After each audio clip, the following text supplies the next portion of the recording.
Welcome to The Deep Dive. Today we're looking at someone really quite extraordinary, Mike Fremont. He's 103 years old, and not just, alive, but actually thriving, still climbing stairs, paddling his canoe. It sort of redefines aging, doesn't it? It really does. So we're going to unpack how he turned this, well, what doctors call the death sentence, into this incredibly long and vibrant life. Exactly. And I think what's key here isn't just the number 103, it's the transformation, how he shifted his whole approach to life and health. It's not just about getting old, it's about living well. Right. That transformation, let's get into that. So picture this. Mike is 69. He gets devastating news, cancer. And the doctors basically say, you've got maybe 3 months unless you do this major surgery. A huge, terrifying choice to face. Absolutely. And what he did next was, well, not what most people would do, I think. No, definitely not. And this is where his sense of agency really kicks in. Instead of just accepting it, he decided, okay, I'm taking charge here. He actually found this book, The Cancer Prevention Diet by Michio Kushi. Okay, Kushi?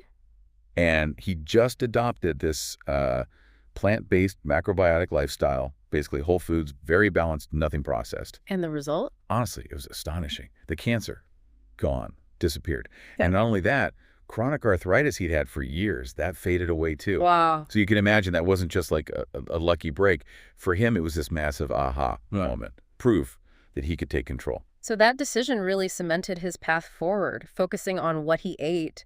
What did that actually look like day to day? He started this back in, what, 1994? Yeah, 94, and he's been incredibly consistent. His meals are, well, almost deceptively simple. Like what? Lots of brown rice. Steamed vegetables, things like kale, carrots, cabbage, seaweed are big ones for him. Okay. And crucially, it's about what he doesn't eat.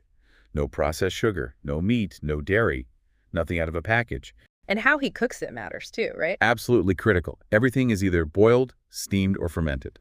That's it. No oils, no frying, ever. That sounds incredibly disciplined, sticking with that for nearly 30 years, especially today. It is. And I think his own experience, seeing the cancer vanish, that was powerful motivation. Yeah. It solidified his conviction. Plus, the science lines up. How so? Well, think about legumes, beans, lentils. They're a cornerstone for him. They're packed with fiber, protein, these things called phytochemicals. Basically plant compounds that fight disease. Right.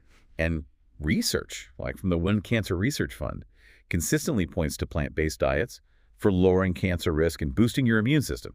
It's just like living proof of that research. Okay, so diet is huge. But then there's the movement piece. I mean, this is equally mind-blowing. He was running 10 miles. 3 times a week. Until he was 98. Yeah, it's incredible. And even now, climbing stairs 48 times a day, doing pull-ups, paddling his canoe. It seems less like a workout routine and more just how he lives, like breathing. Exactly. It's natural for him. And while, maybe not everyone's going to run marathons at 98. Right. Probably not. The takeaway, which groups like the CDC emphasize, is consistency. Regular movement, whatever works for you, is vital for joint health.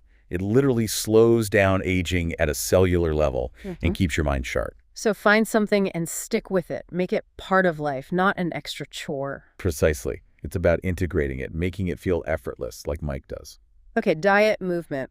What's the third leg of the stool? You mentioned rest. Yes, rest. And it's maybe the simplest part of his whole approach, but maybe the hardest for us today. Tell me about it. My sleep is always a battle. Right. Well, Mike aims for 8 to 9 hours of deep, undisturbed sleep every night. Undisturbed? How? No alarms. He just wakes up naturally. Yeah. And crucially, no screens before bed. Just pure, simple rest. That sounds blissful. And there's science behind that too, I assume.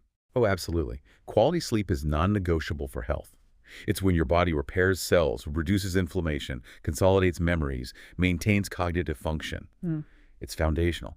We often overlook it, but it's clearly central to Mike's longevity and vitality. So when you put it all together, the diet, the movement, the rest, it seems like Mike Fremont's story isn't just about hitting 103. It's really about the power of making these conscious, consistent, even humble choices and having the courage to take charge of your own health path. Exactly. It's that radical self-belief combined with consistent action. A simple diet, natural movement, deep rest. It's a powerful formula. So the final thought for you listening. Yeah, I think Mike's journey is this incredible reminder, isn't it? It really drives home that it's genuinely never too late to start living fully, to take agency over your health, and to redefine what's possible for yourself no matter your age or starting point.